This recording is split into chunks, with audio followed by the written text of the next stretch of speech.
Rajam TDP party ఆఫీసులో చీపురుపల్లి నియోజకవర్గం MLA Kala Venkatrao press meet GO number 43 ద్వారా తెలుగుదేశం పార్టీ చంద్రబాబు నాయుడు ఇసుక విధానాన్ని అమలు చేశారు. కూటమి మేనిఫెస్టోలో ఇది చెప్పడం జరిగింది. 40 లక్షల భవన కార్మికులకు ఇది ఎంతో ఉపయోగకరం. ఈ ఇసుక విధానం పేద మధ్యతరగతి కింద స్థాయి ప్రజలకి ఎంత ఉపయోగకరం. ఈ ఉచిత ఇసుక విధానాన్ని కలెక్టర్ జాయింట్ కలెక్టర్ పర్యవేక్షణలో పెట్టాం. ఇది చాలా మంచి పరిణామం. దీన్ని ప్రజలందరూ ఉపయోగించుకోవాలి. ఇక్కడ బ్లాక్ మెయిలర్స్ కానీ దొంగ వ్యాపారానికి కానీ తావు లేకుండా పరిస్థితి ఉంది. అలాంటి వాళ్ళు ఉంటే ఈ ప్రభుత్వం తొక్కి పెడతాం.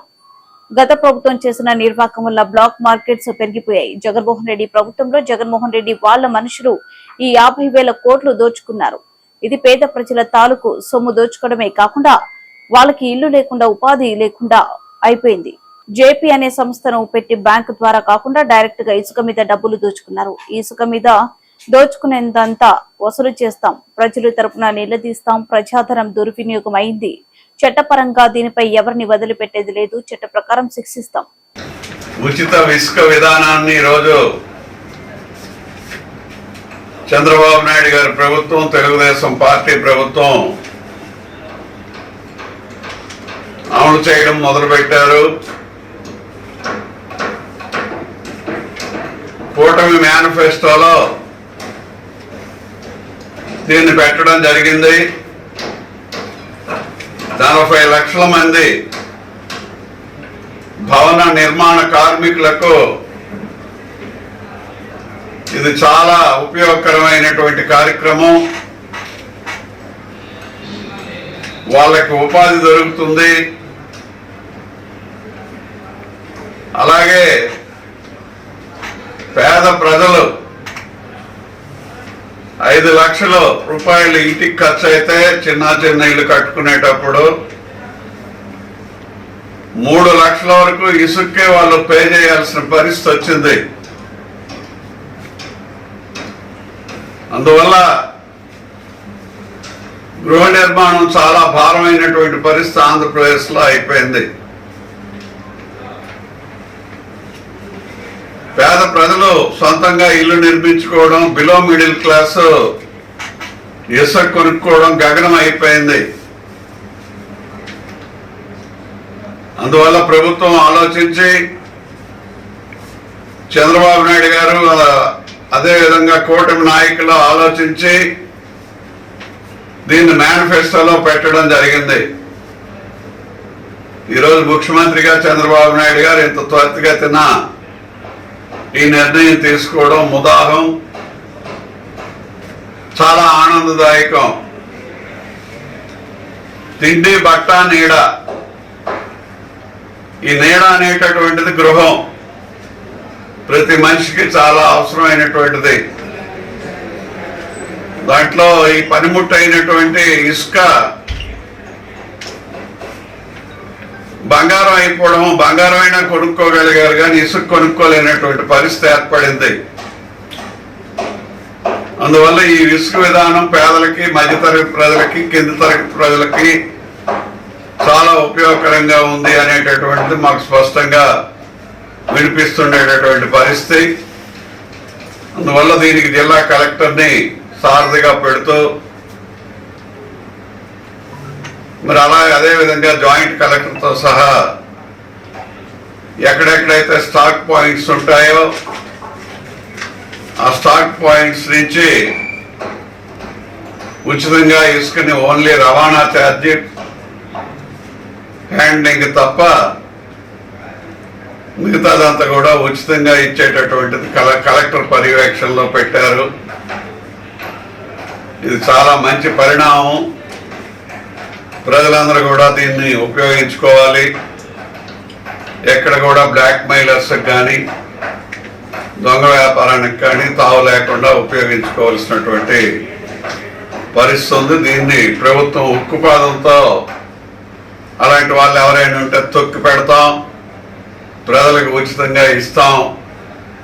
ప్రభుత్వం, చంద్రబాబు నాయుడు గారు ఏదైతే నిర్ణయం తీసుకున్నారో దాన్ని ప్రజలకు పూర్తిగా చేరటానికి 100% మేమందరం కృషి చేస్తాం. అదేవిధంగా ఆఫీషియల్స్ కూడా కృషి చేసి ముందుకి తీసుకువెళ్ళేటటువంటి పద్ధతిలో ప్రభుత్వం అన్ని పకడ్బందీగా జీవోలో ఇచ్చింది. కాబట్టి మరి పూర్తిగా ప్రజలు దీన్ని ఉపయోగించుకొని మరి నిర్మాణ భారంలో ఏదైతే ఇసుక భారం ఎక్కువైపోయిందో అది ఈవేళ పూర్తిగా ఉచిత ఇసుక విధానంలో ఒక ట్రాన్స్పోర్ట్ తప్ప ఇసుక మీద ₹1 కూడా తీసుకునేటటువంటి పరిస్థితి గవర్నమెంట్ రద్దు చేసింది అనేది ప్రజలందరికీ చెప్పడానికి మేము సంతోషంతో ఈ వార్తను మీ ద్వారా తెలియజేస్తున్నాం.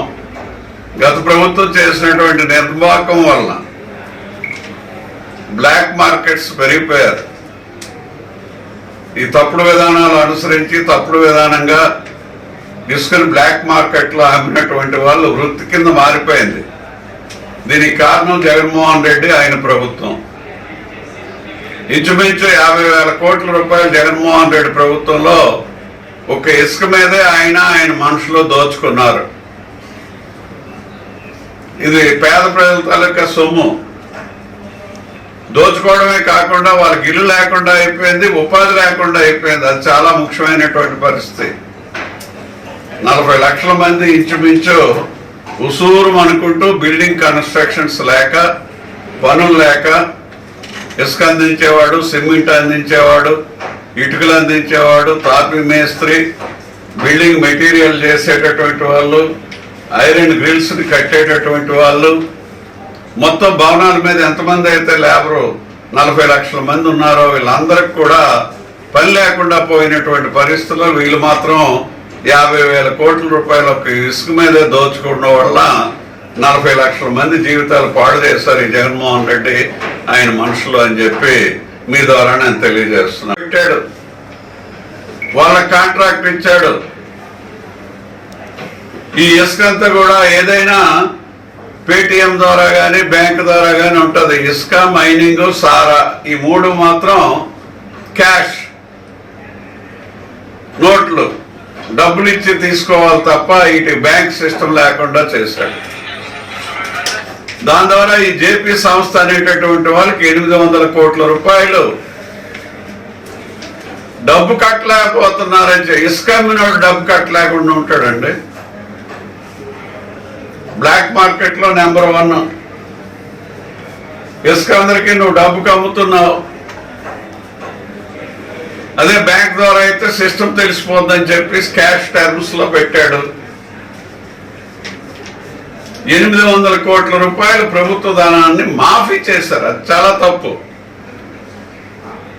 ఇసుక కాంట్రాక్టర్ ఎవరైతే ఉన్నారో ఆయన ₹800 కోట్ల ఆయన కట్టలేకపోతున్నాడని మాఫీ చేశారు.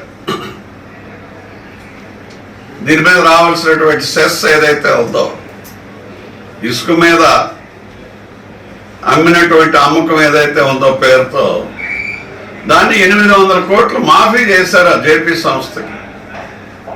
ఇది చాలా దారుణం. డే లైట్ మర్డర్ లాంటిది ఇది. ప్రజాధనం దోచుకోవడం అని అంటే ఒక ఐస్ క్రీమ్ తిన్నట్టు అయిపోయింది జగన్మోహన్ రెడ్డికి. 50,000 కోట్ల ఇసుకలో ఫ్రాడ్ జరిగితే గవర్నమెంట్ ఆమెను ఇసుక్కి 800 కట్టాల్సిన వాడు కట్టకుండా ఆడు పాడైపోయాడు అని చెప్పి ఏదో నెపము చెప్పి 800 కోట్ల ప్రజాధనాన్ని మళ్ళీ తిరిగాడికి కట్టబెట్టారని అంటే ఎంత భయం లేకుండా ప్రజాధనాన్ని దోచుకున్నారు అనేటటువంటిది ఈ ఇసుకలోనే మనకు తెలిసిపోయినటువంటి పరిస్థితి మనం చూస్తున్నాం. అందువల్ల వీటన్నిటిని కూడా ప్రజల తరఫున నిలేస్తాం, అందరి దగ్గర వసూలు చేస్తాం. ప్రజల తాలూకా సొమ్ముని దీన్ని చట్టపరంగానే ఉపయోగిస్తాం, చట్టపరంగానే యాక్షన్ తీసుకుంటాం తప్ప ఏదో డాక్టర్ సుధాకర్ లాగో లేదేదో సారా తాగిన ఆయన్ని ఊరేసినట్టు ఇలాంటి పనులు తెలుగుదేశం పార్టీలో ఉండవు. అంతా రాజ్యాంగ పరంగా, వ్యవస్థల పరంగా, చట్టపరంగా